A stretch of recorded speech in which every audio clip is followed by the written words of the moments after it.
Again on Zoom. Yeah. Oh, not on Zoom. Right. Here. Yes. Right. Okay. Right. Okay, CK. Thank you very much. Right. Thank Again, you. you know the order of service, so away you go. Awesome, thank you. I'm CK representing Advance Diagnostics, which has been providing solutions for drug and alcohol screening for the last 20 years. I'm also a member of the Australian-New Zealand Joint Standards Committee, which has been responsible for bringing about the Australian-New Zealand Standard 4760, which has also been talked about in this drug driving amendment bill. I'm also a member of associate member of the Australasian Medical Review Officers, so we understand from the toxicology point of view. Advanced Diagnostics, since it deals with the screening products, we understand what makes the product work better. We have understanding of the different tools available in the market, and two of the tools that were being used by last government were also something that we support with. I strongly support this bill because it is a step forward in preventing accidents like what happened with Matthew Dow. One death is way too many, and if we can reduce it to half, that would be a great support to what Nick had just said.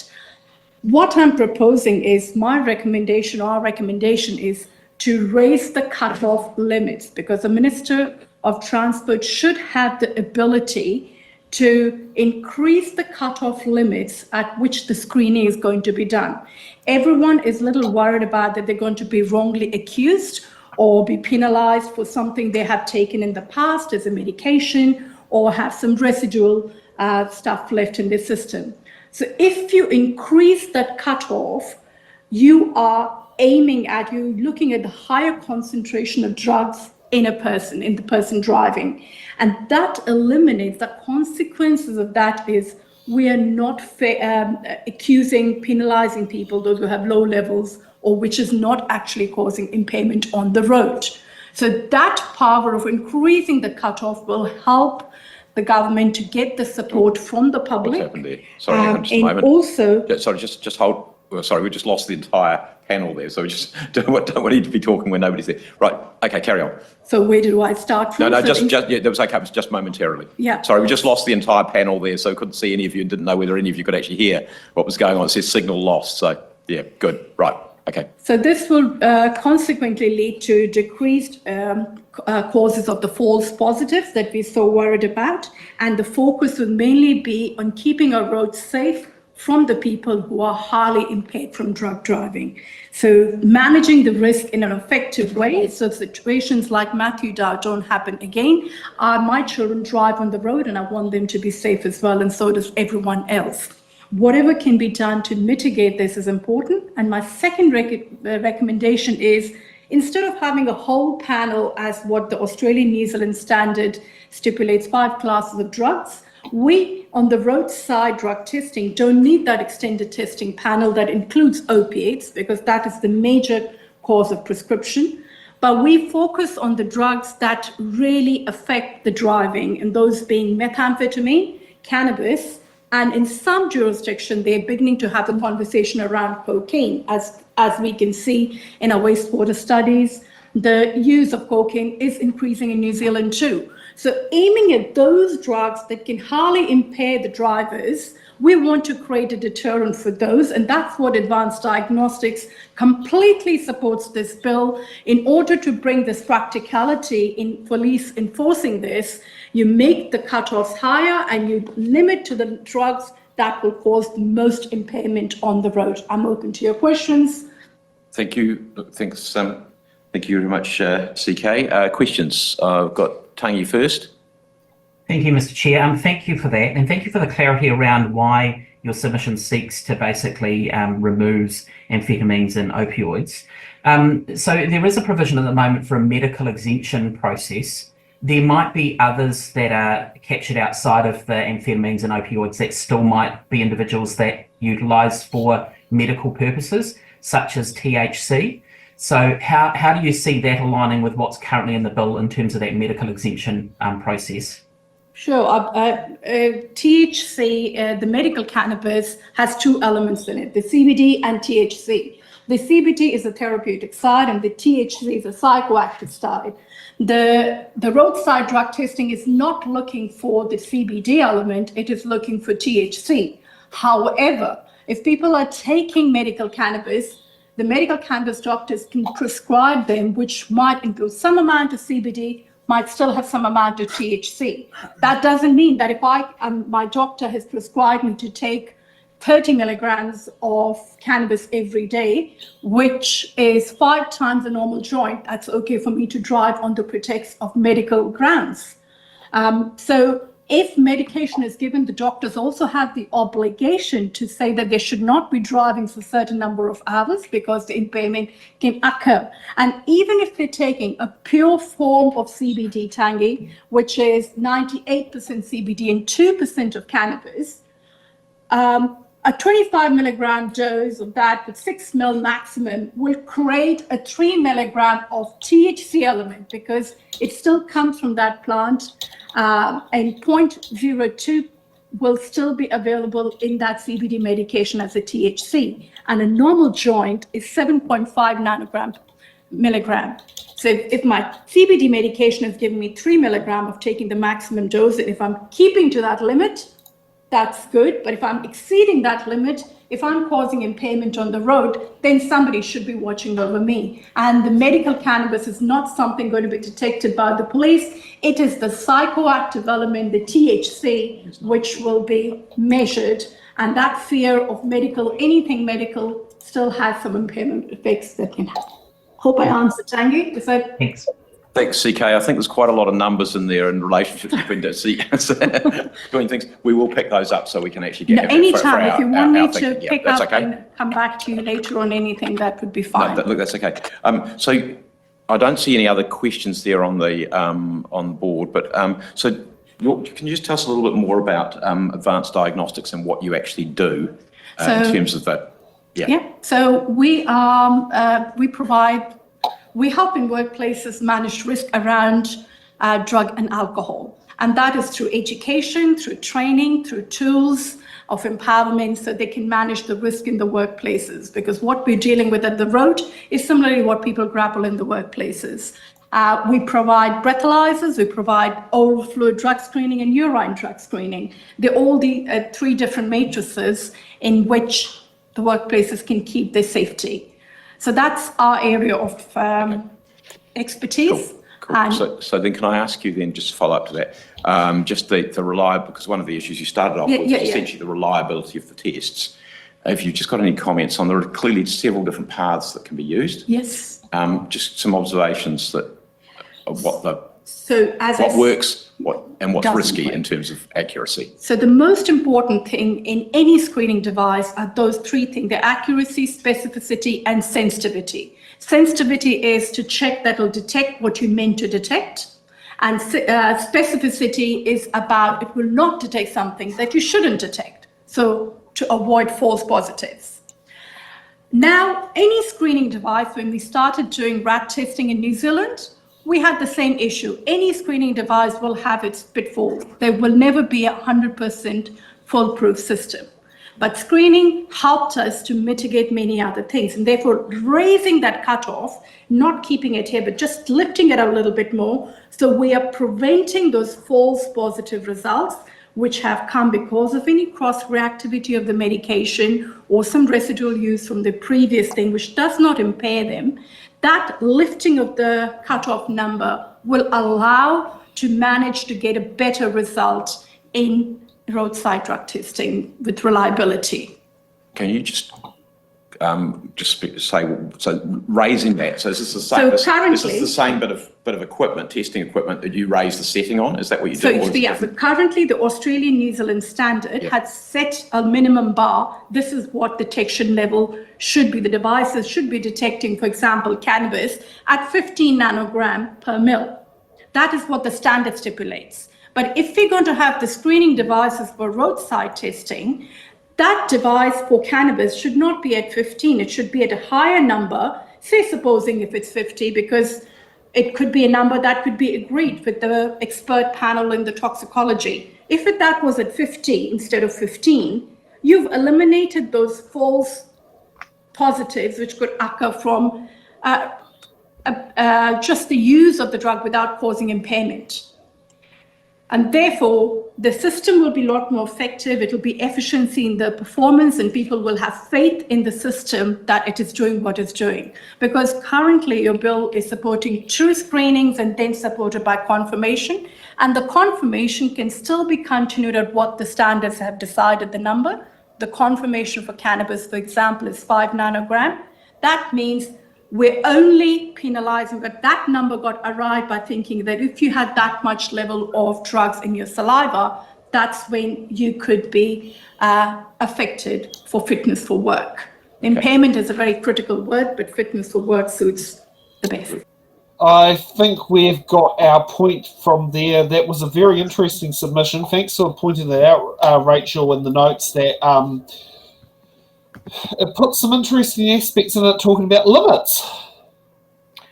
Well, the problem is that what she's proposing it because of the straw man that is in the Attorney General's report of a 5% false positive rate, which is incorrect.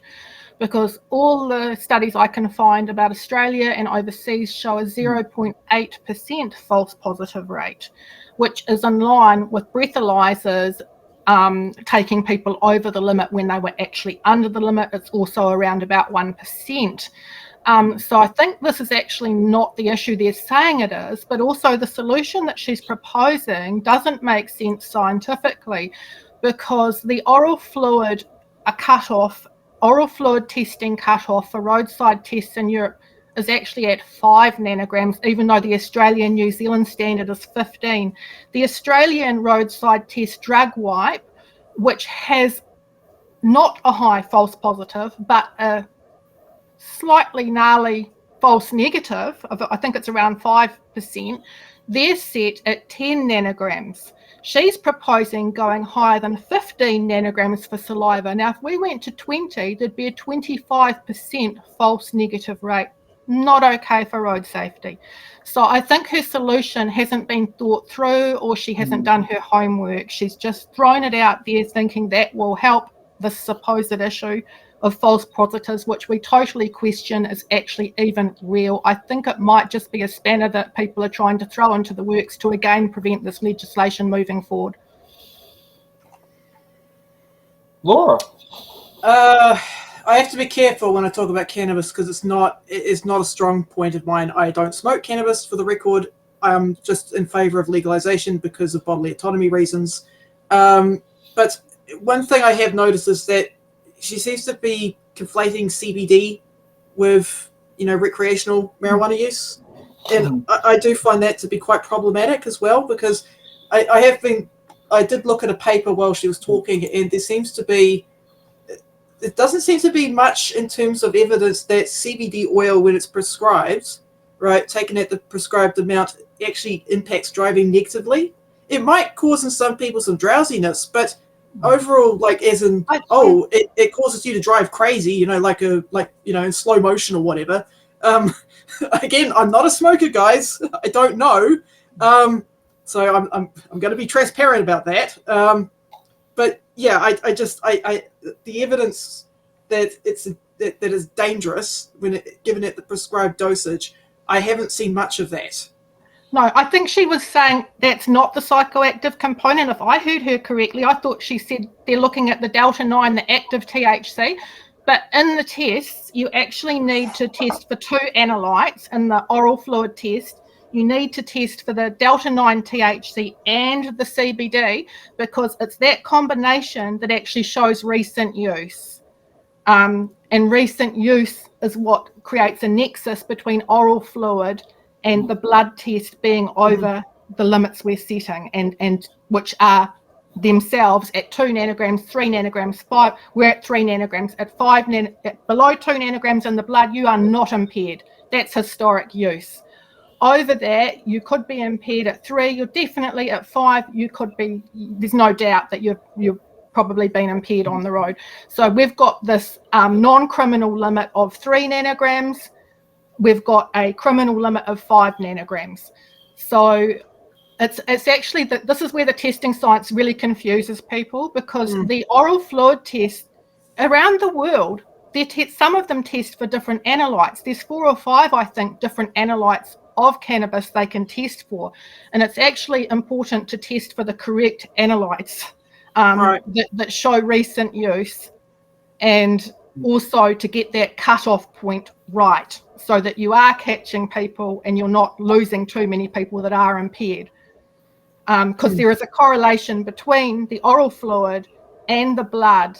And also, if you add in carboxyl cannabis, which is the one that is THCCOOH, that adding in that one will also prevent the pickup of anyone who has passively smoked, because that shows long-term, that it's something that you've taken into your body, and it's processed and turned into this other thing. So the testing science is confusing.